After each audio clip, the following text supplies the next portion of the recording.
जय श्री कृष्णा, राधे राधे। आप सभी भक्तों का आपके अपने YouTube चैनल श्री कृष्ण दीवानी में हार्दिक स्वागत है। आज आप सुन रहे हैं वैशाख मास महात्म्य का 22वां अध्याय। सर्वप्रथम भगवान का स्मरण करते हुए आप सभी मेरे साथ बोलिए। शांताकारं भुजगशयनं पद्मनाभं सुरेशं विश्वधारं गगनसदृशं मेघवर्णं शुभांगं लक्ष्मीकान्तं कमलनयनं योगिभिर्दयानगमयं वन्दे विष्णुं भवभयहरं सर्वलोकैकनाथम्। ओम नमो भगवते वासुदेवाय। इस श्लोक के रचयिता महर्षि वेदव्यास जी हैं। भगवान विष्णु का ध्यान करने के लिए इस श्लोक को गाया जाता है। आइए इस श्लोक का अर्थ जानते हैं। जो शांत स्वरूप हैं, जो विशाल सर्प के ऊपर लेटे हुए हैं, जिनकी नाभि से कमल का फूल निकला है, जो सभी देवों के देव हैं, जो संपूर्ण सृष्टि के आधार हैं और जो इसे चलाते हैं, जो आसमान की तरह सर्वव्यापी हैं, जिनका वर्ण बादलों के समान है, जिनका हर एक अंग शुभता का प्रतीक है, जो लक्ष्मी जी के पति यानी कि समस्त संपत्ति के स्वामी हैं, योगी जन जिन्हें ध्यान करके ही समझ पाते हैं। ऐसे में अर्थात इस श्लोक के द्वारा मैं उन भगवान विष्णु को नमन करता हूँ जो समस्त भय का नाश करते हैं, जो तीनों लोकों के स्वामी हैं। जो भी मनुष्य इस मंत्र का नियमित रूप से जप करता है वह निडर बन जाता है, क्योंकि यह मंत्र अवास्तविक दुनिया के घरों से बाहर निकालने का काम करता है। आइए अब हम कथा की ओर अग्रसर होते हैं। राजा अम्बरीश ने नारद मुनि से पूछा कि हे मुनि, वैशाख माह के व्रत का क्या विधान है? इसमें किस तपस्या का अनुष्ठान करना पड़ता है, क्या दान होता है और स्नान कैसे किया जाता है और किस प्रकार भगवान केशव की पूजा की जाती है? हे ब्रह्म ऋषि, आप श्री हरि के प्रिय भगत तथा सर्वज्ञ हैं, अतः आप कृपा करके मुझे यह सब बातें बताइए। यह सुनकर नारद मुनि ने कहा राजा अम्बरीश से कि हे साधु श्रेष्ठ, सुनो, वैशाख मास में जब सूर्य मेष राशि में चले जाएं तो किसी बड़ी नदी में, नदी रूप तीर्थ में, नद में, सरोवर में, झरने में, देवकुंड में, स्वतः प्राप्त हुए किसी भी जलाशय में, बावड़ी में अथवा कुएं आदि पर जाकर नियम पूर्वक भगवान श्री विष्णु का स्मरण करते हुए स्नान करना चाहिए। स्नान के पहले निम्नांकित श्लोक का उच्चारण करना चाहिए। इस प्रकार से कहना चाहिए, यथा ते माधवो मासो वल्लभो मधुसूदन प्रातः स्नाने में तस्मिन् फलदः पापहा भव। अर्थात हे मधुसूदन, वैशाख मास आपको विशेष प्रिय है, इसीलिए इसमें प्रातः स्नान करने से आप शास्त्रोक्त फल के देने वाले हों और मेरे पापों का आप नाश कर दें। इस प्रकार से कहकर मौन भाव से उस तीर्थ के किनारे पर अपने दोनों पैर को धो लें। फिर भगवान नारायण का स्मरण करते हुए विधि पूर्वक स्नान करें। स्नान की विधि इस प्रकार है। विद्वान पुरुष को मूल मंत्र पढ़कर तीर्थ की कल्पना कर लेनी चाहिए। ओम नमो नारायणाय, यह मंत्र ही मूल मंत्र कहा गया है। पहले हाथ में कुश लेकर विधि पूर्वक आचमन करें तथा मन और इंद्रियों को संयम में रखते हुए बाहर भीतर से पवित्र रहें। फिर 4 हाथ का चौकोर मंडल बनाकर उसमें निम्नांकित मंत्रों के द्वारा भगवती श्री गंगा जी का आह्वान करें। गंगा जी का आह्वान करते समय कहें, हे गंगे, तुम भगवान श्री विष्णु के चरणों से प्रकट हुई हो। श्री विष्णु ही तुम्हारे देवता हैं, इसलिए तुम्हें वैष्णवी कहते हैं। हे देवी, तुम जन्म से लेकर मृत्यु तक समस्त पापों से मेरी रक्षा करो। स्वर्ग, पृथ्वी और अंतरिक्ष में कुल 3.5 करोड़ तीर्थ हैं, ऐसा वायु देवता का कथन है। हे माता जानवी, वे सभी तीर्थ तुम्हारे अंदर मौजूद हैं। देवलोक में तुम्हारा नाम नंदनी और नलिनी है। इनके सिवा दक्षा, पृथ्वी, वियदगंगा, विश्वकाया, शिवा, अमृता, विद्याधरी, महादेवी, लोक प्रसादिनी, क्षेमकरी, जानवी, शांता और शांति प्रदायिनी आदि तुम्हारे अनेकों नाम हैं। स्नान के समय इन पवित्र नामों का कीर्तन करना चाहिए। इससे तिरुपत गामिनी भगवती गंगा उपस्थित हो जाती हैं। 7 बार उपयुक्त नामों का जप करके संपुट के आकार में दोनों हाथों को जोड़कर उनमें जल ले लें और 4, 6 या फिर 7 बार मस्तक पर डालें। इस प्रकार स्नान करके पूर्ववत मृतिका को भी विधिवत अभिमंत्रित करें और उसे शरीर में लगाकर नहा लें। मृतिका को अभिमंत्रित करने का मंत्र इस प्रकार है। अश्व क्रांते रथ क्रांते विष्णु क्रांते वसुंधरे मृतिके हर मे पापम यन्मया दुष्कृतं कृतम् उद्धृतासि वराहेण कृष्णेन सतबाहुना नमस्ते सर्वलोकानां प्रभवारिणी सुव्रते। अर्थात हे वसुंधरे, तुम्हारे ऊपर अश्व और रथ चला करते हैं। भगवान श्री विष्णु ने भी वामन अवतार धारण करके तुम्हें एक पैर से नापा था। हे मृतिके, मैंने जो बुरे कर्म किए हों, मेरे उन सब कर्मों को, उन सब पापों को तुम हर लो। हे देवी, सैकड़ों भुजाओं वाले भगवान श्री विष्णु ने वराह का रूप धारण करके तुम्हें जल से बाहर निकाला था। तुम संपूर्ण लोकों की उत्पत्ति के लिए अरणी के समान हो। अर्थात जिस प्रकार अरणी काष्ठ से आग प्रकट होती है, उसी प्रकार तुमसे संपूर्ण लोक उत्पन्न होते हैं। हे सुवर्ते, तुम्हें मेरा नमस्कार है। इस प्रकार स्नान करने के बाद विधि पूर्वक आचमन करके जल से बाहर निकल जाएं और फिर 2 शुद्ध श्वेत वस्त्र, धोती और चादर धारण करें। तदंतर त्रिलोकी को तृप्त करने के लिए तर्पण करें। सबसे पहले श्री ब्रह्मा का तर्पण करें, फिर श्री विष्णु का, श्री रुद्र का और प्रजापति का तर्पण करें।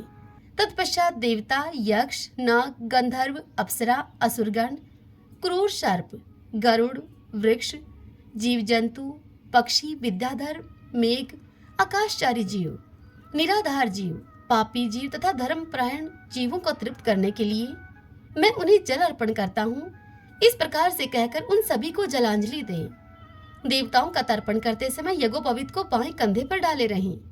तत्पश्चात उसे गले में माला की भांति कर लें और दिव्य मनुष्यों, ऋषि पुत्रों तथा ऋषियों का भक्ति पूर्वक तर्पण करें। सनक, सनंदन, सनातन और सनत कुमार ये दिव्य मनुष्य हैं। कपिल, आसुरी, पौड़ू और पंचशिख ये प्रधान ऋषि पुत्र हैं। ये सभी मेरे दिए हुए जल से तृप्त हों। इस प्रकार ऐसा कहकर इन्हें जल दें।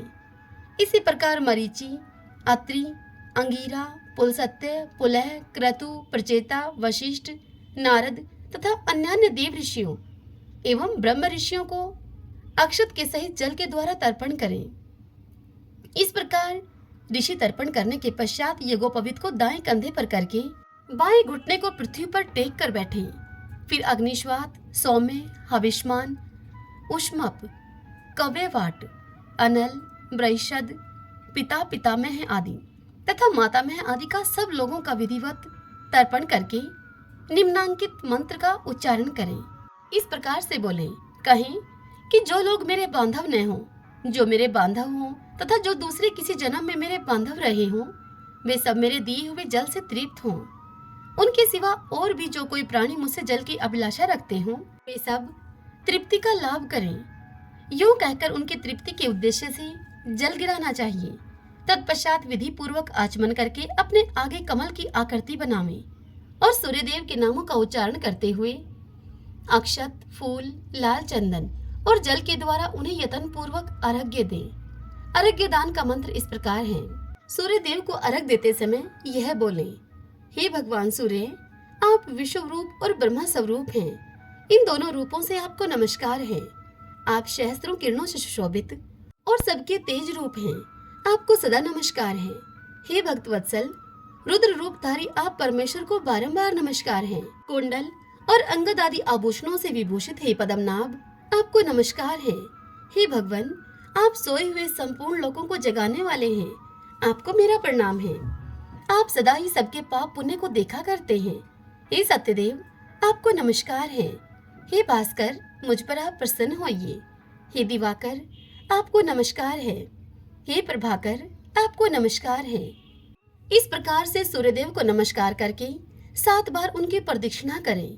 फिर द्विज, गौ और स्वर्ण का स्पर्श करके अपने घर में जाएं। वहां आश्रमवासी अतिथियों का सत्कार और भगवान की प्रतिमा का पूजन करें। हे राजन, घर में पहले भक्ति पूर्वक जितेंद्रिय भाव से भगवान गोविंद की विधिवत पूजा करनी चाहिए। विशेषतः वैशाख के महीने में जो श्री मधुसूदन का पूजन करता है, उसके द्वारा पूरे 1 वर्ष तक श्री माधव की पूजा संपन्न हो जाती है। वैशाख मास के आने पर जब सूर्यदेव मेष राशि पर स्थित हों, तो श्री केशव की प्रसन्नता के लिए उनके व्रतों का संचय करना चाहिए। अपने अभिष्ट की सिद्धि के लिए अन्न, जल, शक्कर, धेनु तथा तिल की धेनु आदि का दान करना चाहिए। इस कार्य में धन की कंजूसी उचित नहीं है।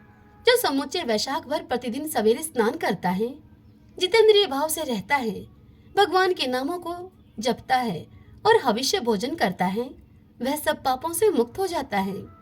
जो वैशाख मास में आलस्य को त्याग कर एक भुक्त अर्थात 24 घंटे में एक बार भोजन करना और नाक्त व्रत अर्थात केवल रात में एक बार भोजन करना या फिर अयाचित व्रत कहते हैं बिना मांगे मिले हुए अन्न का एक समय भोजन करना, उसे अयाचित व्रत कहते हैं। वह अपनी संपूर्ण अभिष्ट वस्तुओं को प्राप्त कर लेता है जो इस प्रकार से व्रत करता है। वैशाख मास में प्रतिदिन 2 बार गांव से बाहर नदी के जल में स्नान करना, हविष्य खाकर रहना, ब्रह्मचार्य का पालन करना, पृथ्वी पर सोना, नियम पूर्वक रहना, व्रत, दान, जप, होम और भगवान मधुसूदन की पूजा करना। वैशाख मास के ये नियम हजारों जन्मों के भयंकर पाप को भी हर लेते हैं। जैसे भगवान माधव ध्यान करने पर सारे पाप नष्ट कर देते हैं, ठीक उसी प्रकार नियम पूर्वक किया हुआ माधव मास का स्नान भी समस्त पापों को दूर कर देता है। प्रतिदिन तीर्थ स्नान, तिलों के द्वारा पितरों का तर्पण, धर्मघट आदि का दान और श्री मधुसूदन का पूजन। धर्मघट धर्मराज जी के निमित्त पानी से भरे हुए घड़े का दान करना, उसे धर्मघट कहा जाता है। ये सब भगवान को संतोष प्रदान करने वाले हैं। वैशाख मास में इनका पालन अवश्य करना चाहिए। वैशाख मास में तिल, जल, स्वर्ण, अन्न, शक्कर, वस्त्र, गौ, जूता, छाता, कमल या शंख तथा घड़े, इन वस्तुओं का ब्राह्मणों को दान करें। तीनों संध्याओं के समय एकाग्रचित होकर विमल स्वरूपा साक्षात भगवती लक्ष्मी के साथ परमेश्वर श्री विष्णु का भक्ति पूर्वक से पूजन करना चाहिए। सामयिक फूलों अर्थात समय के अनुसार लगने वाले फूलों को सामयिक फूल कहा जाता है और फलों से भक्ति पूर्वक श्री हरि का पूजन करने के बाद यथाशक्ति ब्राह्मणों की भी पूजा करनी चाहिए। पाखंडियों से वार्तालाप नहीं करना चाहिए। जो फूलों के द्वारा विधिवत अर्चन करके श्री मधुसूदन की आराधना करता है, वह सब पापों से मुक्त होकर परम पद को प्राप्त होता है। हरि ओम तत्सत। ओम नमो भगवते वासुदेवाय। ओम माधवाय नमो नमः। आइए भक्तजनों, अब हम वैशाख स्नान की आज की कहानी का श्रवण करते हैं। एक समय की बात है, एक राजा था।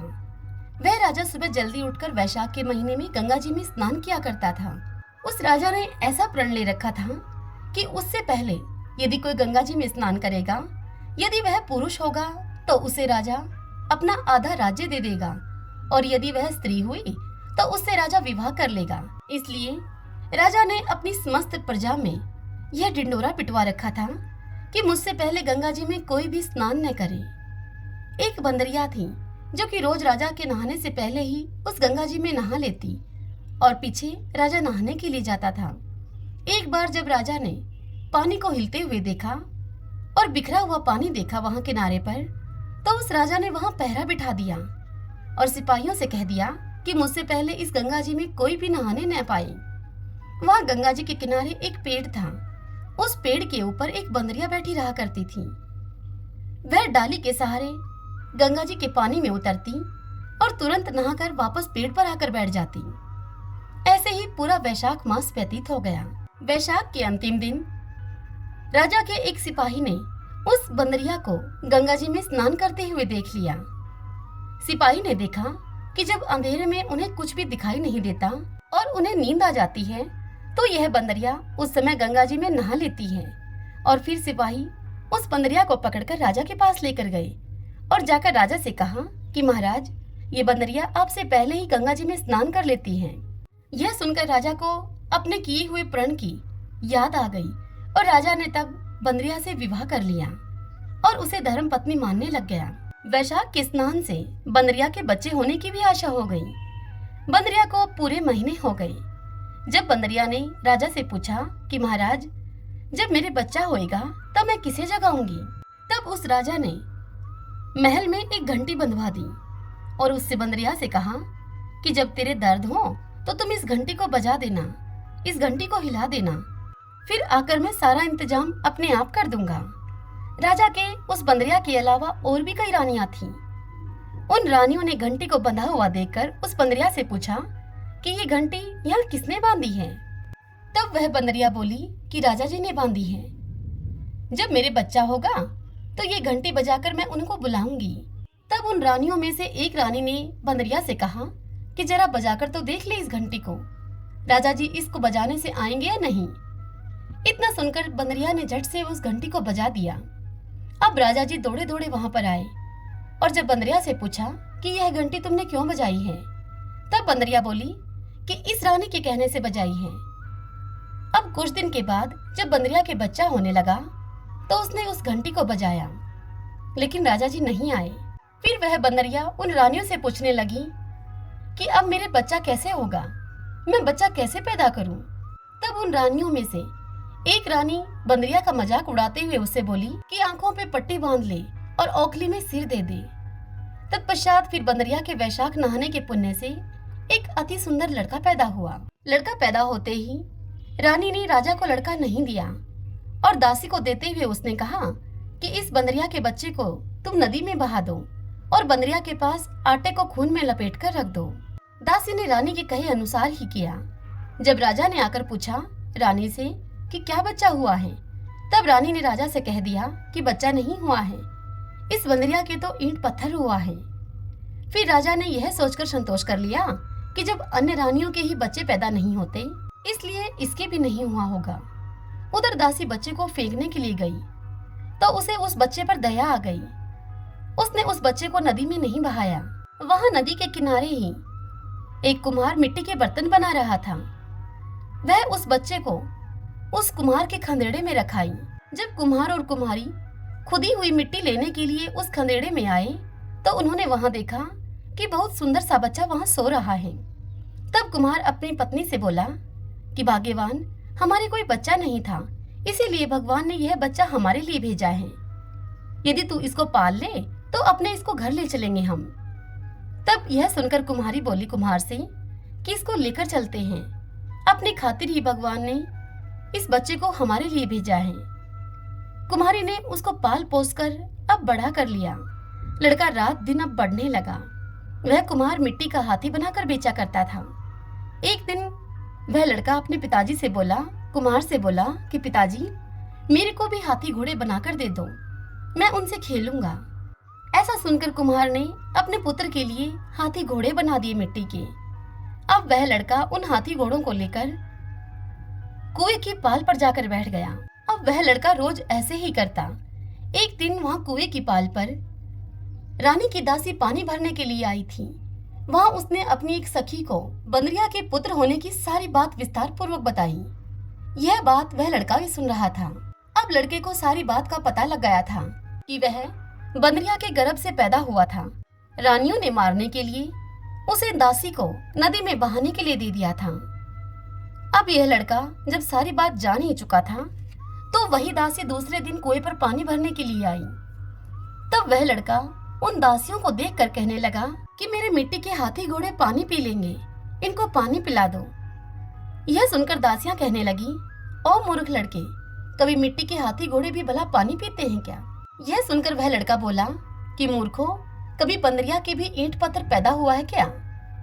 अब दासियों ने जब यह बात सुनी तो महल में जाकर सारी बात उस रानी को बता दी कि कुम्हार के एक लड़का है, उसने हमें यह सब बात कही है और हमारे सभी घड़ों को उसने कंकरी मारकर फोड़ दिया है। तब रानी ने जहर का एक लड्डू तैयार किया और उस दासी से कहा कि यह लड्डू उस लड़के को खिलाकर आ जाओ। दूसरे दिन वे सब दासियां उस कुएं पर जब पानी भरने के लिए गई तो वह लड्डू भी अपने साथ लेकर गई। उन दासियों ने वह लड्डू उस लड़के को दे दिया तो भगवान ने उस लड्डू को गोंदगिरी का लड्डू बना दिया और उस लड़के ने वह लड्डू खा लिया। दासियां दूसरे दिन कुएं पर पानी भरने के लिए आई तो दासियों ने वहां आकर देखा कि लड़का अभी तक मरा नहीं है और वहीं कुएं पर खेलता फिर रहा है। जब रानी को इस बात का पता लगा तो इस पर रानी रूठ कर सो गई। राजा ने जब रानी से आकर पूछा कि रानी, तुम क्यों सो रही हो, तब उस रानी ने जवाब दिया कि कुम्हार को अपनी बस्ती से निकलवा दो। यह सुनकर राजा ने रानी से कहा कि इतना कड़वा क्यों बोलती हो तुम? परंतु रानी ने राजा की एक न मानी और वह जिद पर अड़ गई। विवश होकर राजा ने उस कुम्हार को परिवार सहित अपने राज्य से निष्कासित कर दिया। अब वह कुम्हार जंगल में जाकर रहने लगा। एक दिन की बात है, वहाँ जंगल में रहते हुए उस कुम्हार से उसका लड़का बोला कि पिताजी, मुझे आप मिट्टी के 108 करवे और 108 गोले बना दो।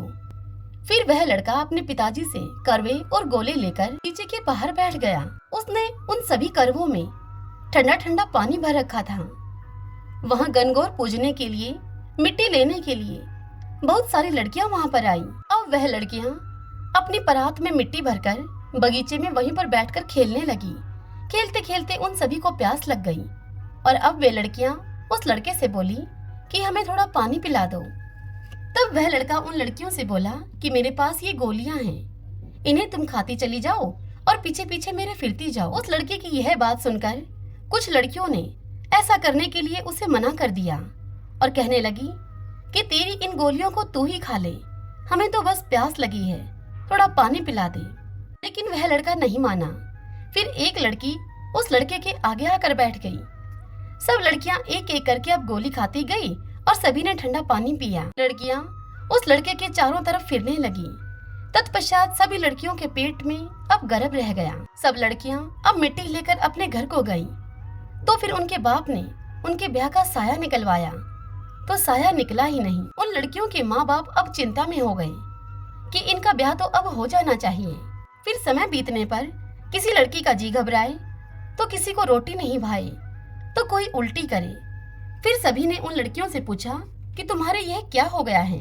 तब लड़कियां कहने लगी कि हमें तो कुछ पता नहीं, हम तो मिट्टी लेने के लिए बगीचे में गई थी। वहाँ पर कुम्हार का लड़का हमें एक एक गोली देता गया और हमें पानी पिलाता गया और खुद वो बीच में बैठ गया और हमसे कहा कि तुम मेरे चारों तरफ फिरो। यह बात सुनकर सभी लड़कियों के माँ बाप अब कुम्हार के लड़के के पास गए और वहाँ जाकर उसे बोले कि हम अपनी लड़कियों का विवाह तेरे साथ करेंगे। उसने फिर सभी लड़कियों के साथ फेरे ले लिए। जब कुम्हार ने यह सब होता हुआ देखा तो उसने अपने बेटे से सारी बात पूछी और फिर वह उन लोगों से कहने लगा कि आप सब तो बड़े आदमी हो, राजा रानी हो, आप साहूकार हो, आप मेरा बेटा भला ऐसा क्यों करेगा। पर फिर भी सब कोई अब उस लड़के के साथ अपनी अपनी लड़कियों का विवाह कर गए। सभी ने बहुत सा धन दौलत देकर अपनी लड़कियों को अब विदा कर दिया और इस तरह से उस कुम्हार के बेटे के 108 बहुएं आ गई। फिर समय बीतने पर 1 वर्ष के अंदर ही उस लड़के के 108 पुत्र भी हो गए और उन सब के लिए 108 कमरे भी बनवा दिए गए। फिर लड़के ने अपने पिता से कहा एक दिन कि पिताजी, हम सारे नगर में दावत का बुलावा देंगे। आपके इतनी बहुएं आई हैं और अब तो आपके पोते भी हो गए हैं। यह सुनकर कुम्हार ने अपने पुत्र से कहा कि ठीक है, जिमा दो सारी नगरी को। तब सारी नगरी में और राजा रानी को भी बुलावा भेजा गया। नगर के सभी लोग जिमने के लिए आए कुम्हार के घर में और राजा का परिवार भी सेना के सहित खुद आया वहां जिमने के लिए। तब लड़के ने राजा से कहा कि राजा जी, बंदरिया को क्यों नहीं लेकर आए। तब राजा ने उस कुम्हार के लड़के से कहा कि बंदरिया को भी बुला लेते हैं। राजा ने बंदरिया को बुलाने के लिए अब रथ और पालकी सजाकर भिजवा दिए। वहां पर सारी सभा के बीच में सोने की चौकी पर सुंदर गद्दी बिछवा दी गई। फिर बंदरिया आई। तब उस लड़के ने उस सोने की गद्दी पर उस बंदरिया को बिठा दिया और 108 बहुओं से कह दिया कि ये बंदरिया मेरी जन्म की माता है और सभी को इस सोने की मोहरें देकर गोद में इनके पोते देती जाओ। फिर सब बहुएं वहां पर आई और बंदरिया को सोने की एक मोहर देकर उनके पैर छूकर गोद में उनके पोते देती गई। यह देख बंदरिया भी बहुत खुश हुई। उसने सभी को आशीर्वाद दिए। राजा की सब रानियां यह सब देखकर समझ गईं और जाकर राजा से कहने लगी कि ये हमें बुलाकर हमारा अपमान कर रहे हैं, इसलिए हम सब यहाँ से जा रही हैं। यह सब देखकर राजा भी उस लड़के से कहने लगा कि भाई, तू इस बंदरिया को इतना स्वागत और मान सम्मान क्यों दे रहा है। तब यह सुनकर वह लड़का बोला कि यह बंदरिया मेरी जन्म की माता है। राजा ने पूछा कि वह कैसे। तब वह लड़का बोला कि मैं बंदरिया से ही पैदा हुआ था, तो तुम्हारी रानियों ने मुझे दासियों को देकर उनसे कहा कि इसे नदी में बहा दो, लेकिन दासी ने मुझे नदी में नहीं बहाया। उसने मुझे कुम्हार के खंदेड़ में रख दिया और फिर कुम्हार और कुम्हारिन जब मिट्टी लेने के लिए वहां पर आए तो उन्होंने मुझे पाया और उन्होंने मुझ पर दया करके मुझे अपनी संतान की तरह पाल पोस कर अब बड़ा कर दिया। मेरे पैदा होने पर रानियों ने तुमसे और बंदरिया से यह कह दिया कि बंदरिया के ईंट पत्थर हुए हैं। जो दासी मेरे को लेकर गई थी वह यहीं पर खड़ी है। तब उस दासी ने राजा से कहा कि हाँ महाराज, बंदरिया के पुत्र पैदा हुआ था और वह पुत्र मुझे नदी में बहाने के लिए दिया गया था, लेकिन मैंने उसको नदी में नहीं बहाया। यह लड़का सच बोल रहा है। सभी रानियां चुपचाप वहां खड़ी हुई यह सारी बात सुन रही थी। सारी बात को सुनकर सभी रानियां सन्न रह गई। अब राजा ने बड़े गाजे बाजे के साथ महल में रानी बांदरी को, सभी पोतों को, बहुओं और बेटे को लेकर गया और सबको अलग अलग महल बनवा दिए। सब वहां पर जाकर अब राज करने लगी और सारी दुनिया कहने लगी कि देखो, वैशाख नहाने का इतना फल है तो सभी को वैशाख स्नान करना चाहिए और दान पुण्य करना चाहिए। तदंतर वह राजा अब कुम्हार से कहने लगा कि तुमको जितना धन चाहिए उतना ले लो। तेरा मन चाहे तो मेरे महल में आकर रहे, तेरा मन हो तो तू अपने घर पर ही रहे, तेरी जैसी इच्छा हो तू वैसा कर, क्योंकि तूने मुझ पर बड़ा उपकार किया है। और फिर उस राजा ने उस कुम्हार को बहुत सारा धन दे दिया। बंदरिया वैशाख नहाई तो राजा जी का राज्य पाया, 108 पोते पाए। हे भगवान विष्णु, जैसे आपने बंदरिया को सुख संपत्ति दी वैसे ही सबको देना। वैशाख मास में जो कोई भी भक्ति भाव पूर्वक आपके इस कहानी को कहे, सुने, हुंकारा भरे, उन सब पर आप अपनी कृपा करना, सभी की मनोकामनाएं पूर्ण करना। सभी बोलिए वैशाख देव भगवान विष्णु की जय। ओम नमो भगवते वासुदेवाय। तो आइए भगवान के इन नामों को 5 बार बोलते हुए संकीर्तन करते हैं। श्री कृष्ण गोविंद हरि मुरारी, हे नाथ नारायण वासुदेव। श्री कृष्ण गोविंद हरि मुरारी, हे नाथ नारायण वासुदेव। श्री कृष्ण गोविंद हरि मुरारी, हे नाथ नारायण वासुदेव। श्री कृष्ण गोविंद हरि मुरारी, हे नाथ नारायण वासुदेव। श्री कृष्ण गोविंद हरे मुरारी, हे नाथ नारायण वासुदेव। सभी बोलिए विष्णु भगवान की जय। श्री राधा कृष्णाभ्याम नमो नमः।